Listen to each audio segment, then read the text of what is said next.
Amanya ndobozi ba MTMC SMX representing straight out SMX Media neyongera okwebaza ba SMX Media Queens and Kings be ba subscribers ba SMX Media nti mwebale nnyo mwebalire ddala titwawozezza ba subscribers emitwalo 7 ngenda kweyongera okwesaba bonna abatana kuberanga ba subscribing anti mu subscribing ano ku SMX Media tubane stories buli lunaku ate stories afe zibera nyimpi ate nga stories afe tuzi converting nziberanga ziweuka data wale mekuberanga agenda nnyo gwabera alaba stories afe Diana Nabatanzi ne Rwasa tebinaberanga bigwa paka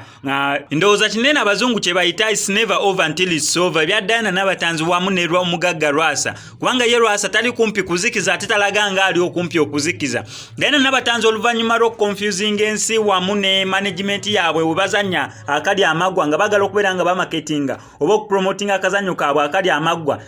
kino kyakwata nnyo ku Rwasa simanyi lwaki kubanga yavaayo n'awandula omuliro mungi nnyo olw'okuba nti alabe bulabi kafaananyi nga Diana Nabatanzi alaga mbu bamututte baali bamwanjudde lwakuba ebyali byakali amagwa neera nga gundi yaabwe yabakolera ddala bulungi stanti yaabwe gye bakola osooka oteekayo ekifaananyi ng'oli bamukwese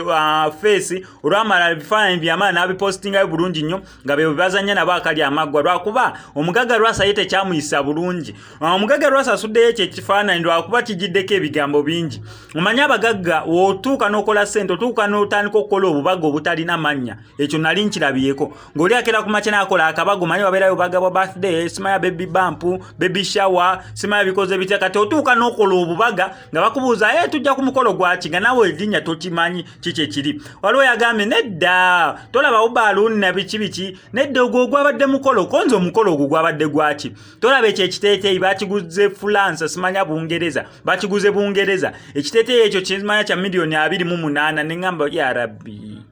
kati tutuuse naawo oli nagamba nedda Jesse Rwasa badde ali mukwano gwe tolaba feesi ye tolaba amaaso genge jagize kwegamba ne bakola yawo akabaga oli nagamba nedda Jesse bali mukubeera nabo nga bagabeera nga bateekawo ekibeera Diana Nabatanzi asobola okubeera nga afiringa Rwasa kye yafiringa we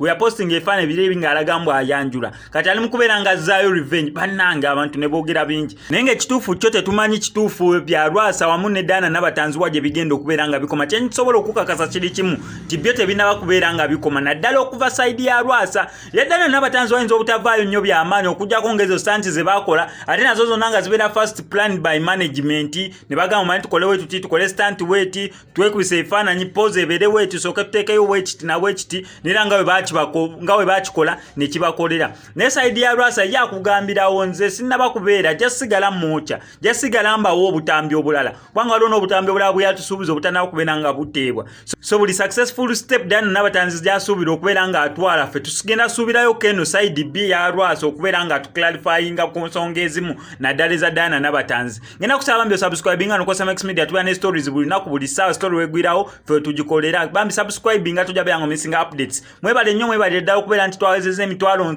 7 egy'aba subscribers naye akamusabe nawe subscribinga tujja beera nga wejjusa SMX I sign out.